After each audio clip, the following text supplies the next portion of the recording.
Networking. As we said, networking has an efficiency of 29%. With networking, it's important to be systematic and consistent, which also means that you should get in touch with your network 3 to 9 months prior to the job search, depending on how complex your job search goal is. And we talked about complexity in the first module. Now, I understand that not everybody has those 3 to 9 months, but need to start immediately. And then especially, you need to be strategic and purposeful. What does that mean? How do you get started? And here, if you haven't used networking yet in a strategic and purposeful manner, I do recommend taking notes.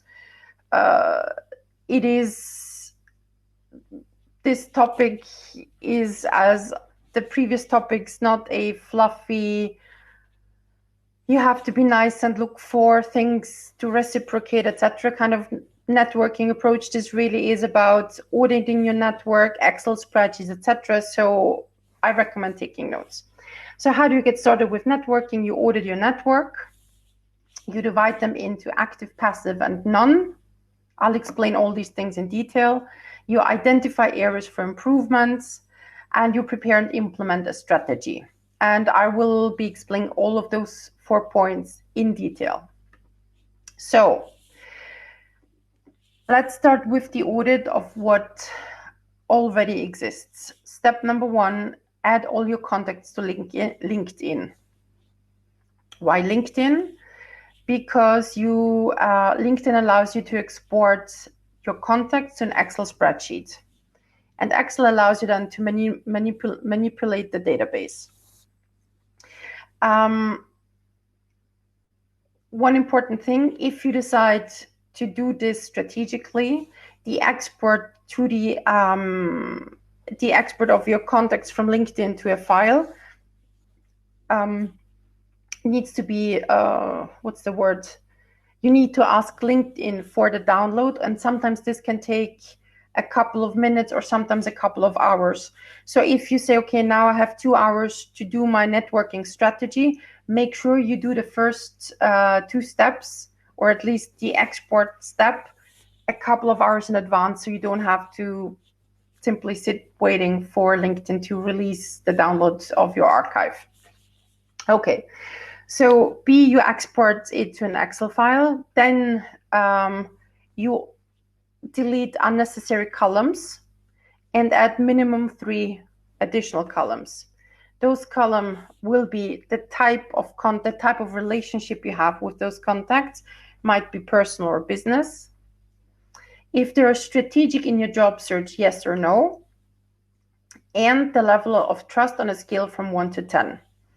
Of course, not all of your contacts will be on LinkedIn. So between B and C, there is one more step. If anybody is missing, you add them manually to the list. You can go through your phone book, through your, Facebook, through your old email address, and add them manually. Then, and for example, here's another column option to add language, whether you're on a first name basis with them, etc. And then you qualify that, which means if you have a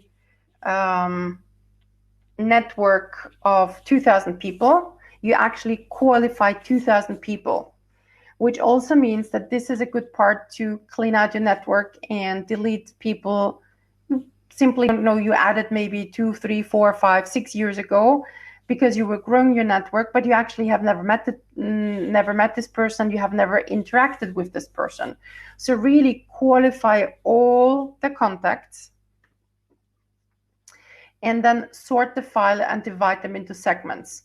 So you can sort them then and make combinations of, okay, sort by level of trust. And then you have from 10 to down 10, 9, 7, 6, 3, etc. And then you can sort the file by type of relationship. So you can have high segments, high level trust segments, personal, high level trust segments, professional. And for each of those sub-segments, so usually if you add to that the type of language that you communicate with them, if you're on a first name basis, how long you've known somebody, etc., you probably come up with 5 to 10 subgroups within your database. And then you prepare strategies for each of those subgroups to say, okay, if they're personal and there's a high level of trust, I'll give them a phone call. And I'll tell them straightforward, listen, I've been affected by COVID. If you hear of a company that is looking for a finance manager, please let me know.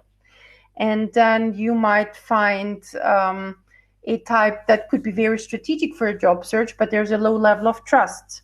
Then you need a different strategy to say maybe first to send an email, or instead of an email, maybe try to reach out by sending a message on LinkedIn, etc. So you prepare strategies for each of the segments, and preparing strategies means also preparing the right texts for each of the channels. So here, different strategies will mean different channels, different approach. With some, it can be straightforward. With some, you need 2 or 3 emails. You prepare the texts, which can be the different languages, the level of detail that you include in them.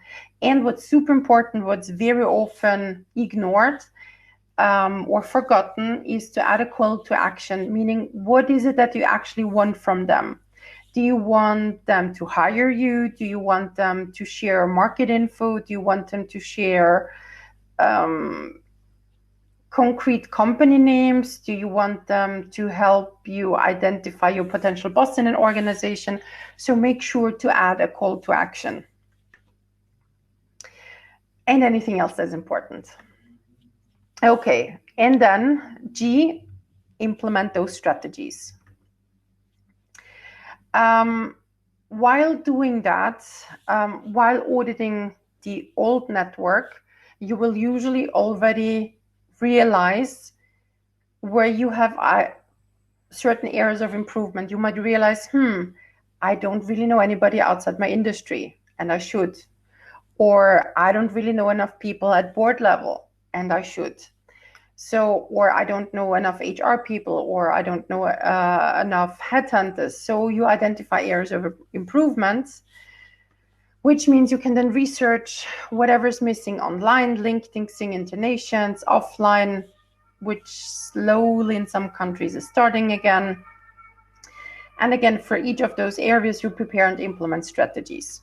So with online and offline events and contact, if you, for example, you're part of, could be part of open webinar participants group on LinkedIn or Facebook, you can research your co-members and see, okay, who could I reach out to? So this is also a new network that you can use to your advantage. If you get in touch, especially at some point over the phone, make sure you have an appropriate elevator pitch, which is your auto presentation, which is your unique selling proposition, which changes depending on your target group. And that's also something that you will be using at the beginning of an interview, which we will be discussing in the 4th module. After online, offline events, make sure to send a personalized note and the LinkedIn invite. Now, if you decide to use the open webinar group for participants on LinkedIn and you reach out to your fellow group members, please personalize the LinkedIn invite. If you decide to do it through the mobile phone, instead of clicking connect, click on more and then personalize invite. I'll make sure, let me make a note. Personalize mobile invites. I'll make sure to repost that on our group so you know how to do that. Okay. What are the most common mistakes when it comes to networking? Usually it's done too late.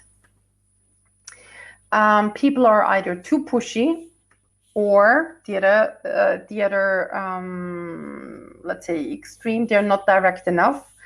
which often is because of certain assumptions, especially with people we know well personally. We assume that our friends know what we do for work. So we send them our CV sending, oh, if you hear something attached to my CV, what does that mean, hear something? So make sure that you have a very well-defined call to action and that your friend means hear something. What does that mean? So make sure you define that for them.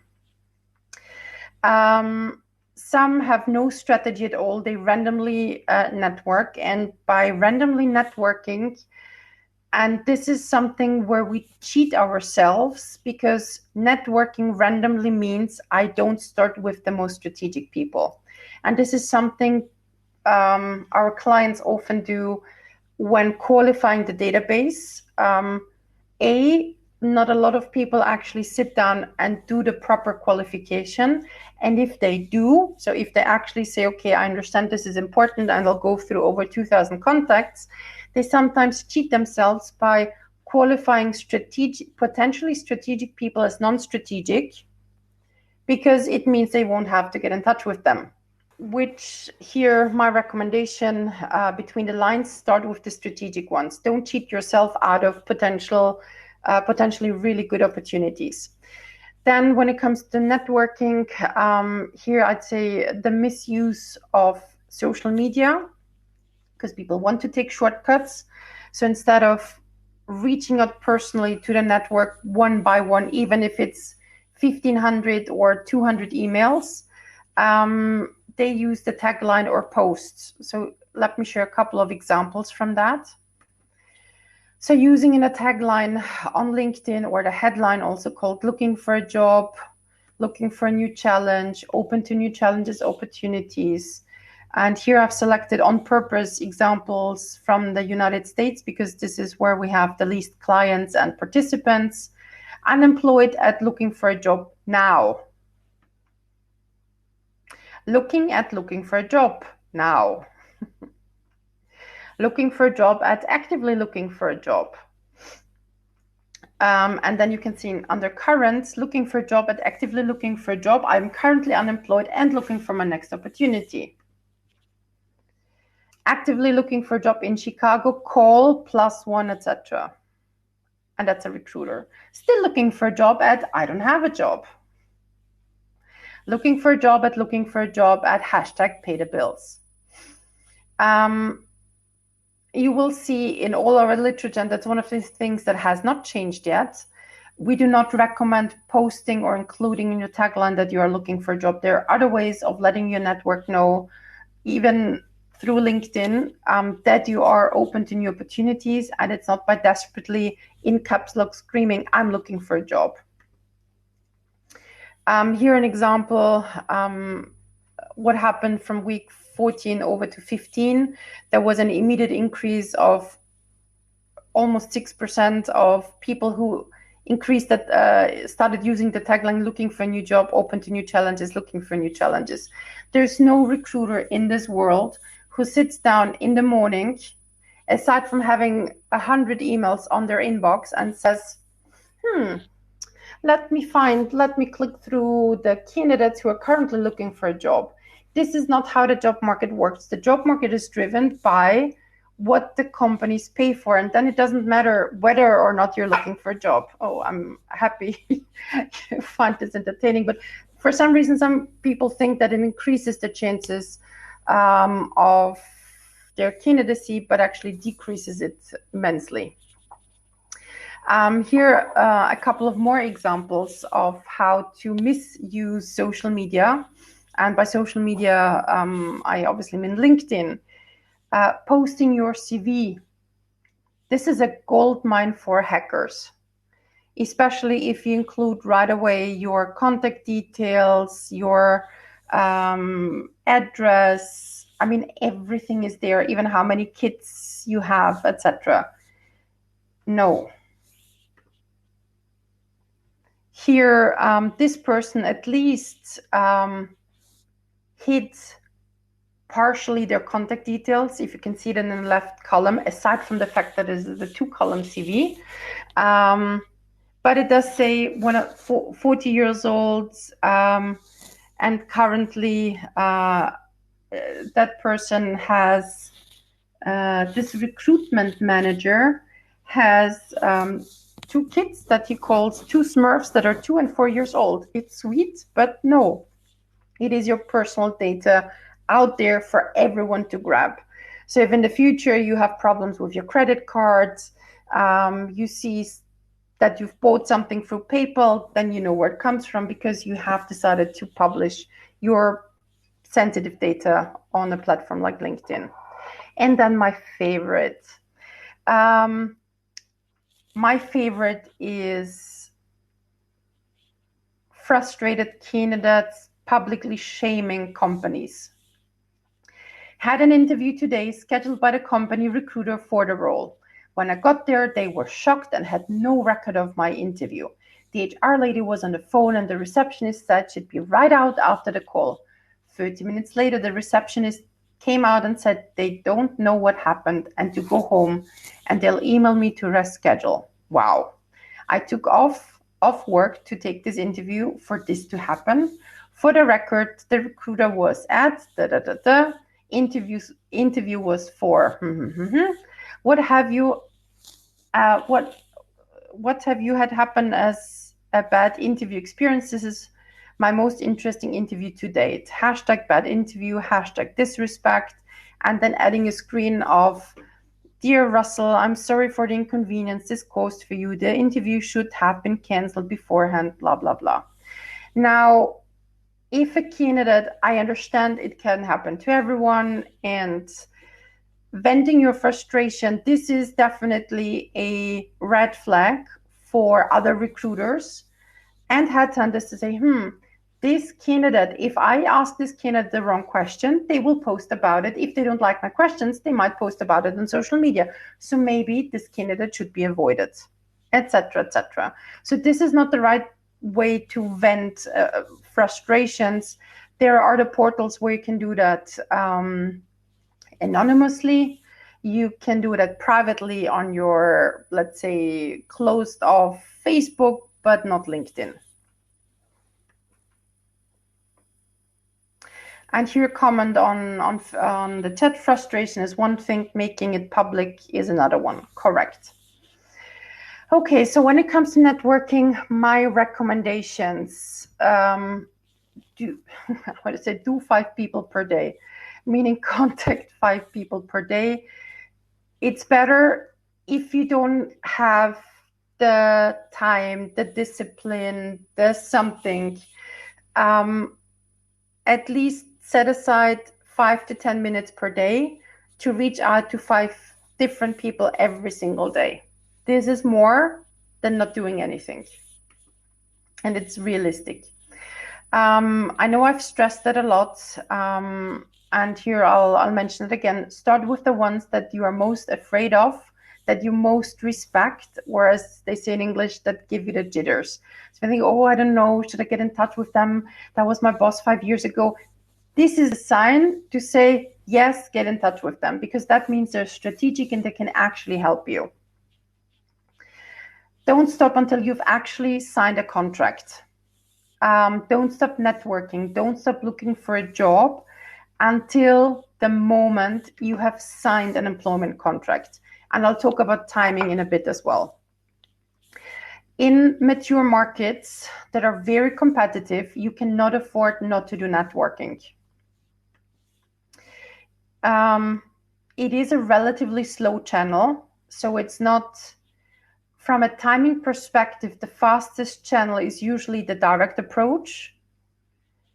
And then parallel in terms of speed, probably networking parallel to executive search firms, recruitment companies, but it's relatively slow. So I would recommend you to start with that immediately.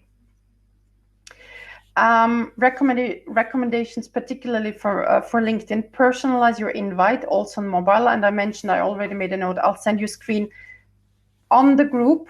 So I encourage you to request access to the group, and I'll send you the screenshots on how to personalize your invites on mobile.